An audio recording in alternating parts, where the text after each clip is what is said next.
we have a very important announcement. Nakakatuwa po dahil I'm so happy to share with everyone po ngayong umaga na sa aming second anniversary ay meron po kaming regalo para sa inyo. Dahil ngayong araw po ay opisyal naming i-announce ang pagsisimula ng pamamahagi ng wheelchairs at sari timba ng DZMM Nagseserbisyo Team. Kasama niyo po kami, syempre ni partner Migs, para po sa 20. Okay, 20 na mapipiling tagapakinig. Layunin po ng programa na makapaghatid ng agarang tulong sa mga nangangailangan sa pamamagitan ng pagkakaloob ng wheelchair at sari timba katuwang ang PCSO. Magsisimula po ito ang pamamahagi sa Biyernes, July 17, 2026 at magpapatuloy tuwing Biyernes hanggang makompleto po ang 20 beneficiaries. Uy, mark your calendars. Opo. Save the date. Oo. Sa Biyernes, July 17 po magsisimula ang aming pamimigay ng wheelchairs at sari timba. Personal. Anong naman nung sari timba? Oo. Mukhang marami tayong gifts para po sa kanila. Ang laki nung timba. Oo. Magkasama ba yun na ipapamigay o hiwala? Ay, magkasama.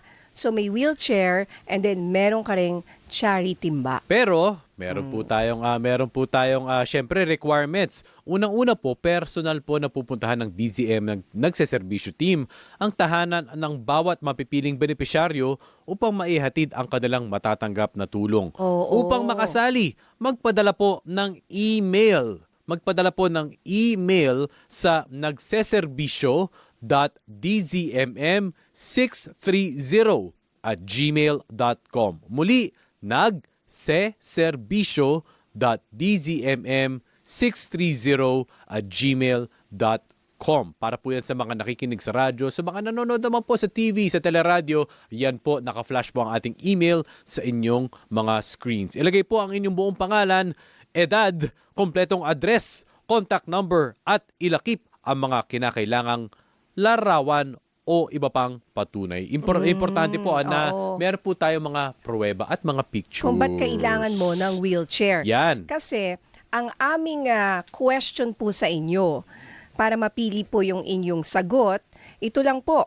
Sagutin ang tanong na sa paanong paraan makakatulong sa inyo ang wheelchair.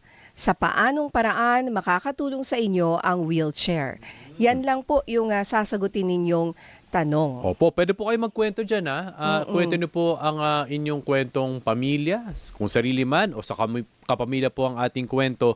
Importante po maglagay po tayo ng patunay. At sabi nga po ni Ate Nina kanina, bawat linggo ay pipili ng isang mapalad na benepisyaryo at ang mga mapipili ay makatatanggap ng mensahe mula po sa aming team. Ang pabibigay ng wheelchair ay mapapanood tuwing Biyernes sa programang Nagseserbisyo, Nina Corpus at Migs Bustos, 11 a.m. po up to 12 p.m. Alas 11 hanggang alas 12 ng tanghali. So every Friday po yan, kaya masaya ang ating Fridays.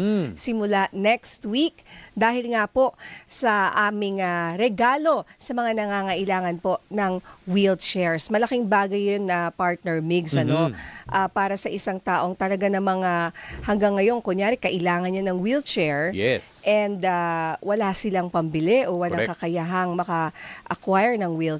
So ito po, pagkakataon na po natin at kapag maganda po ang inyong sagot at nagpadala po kayo ng inyong, don't forget, pangalan, edad, complete address dahil personal po kayong pupuntahan ng DZMM Nagseserbisyo Team sa inyong mga tahanan.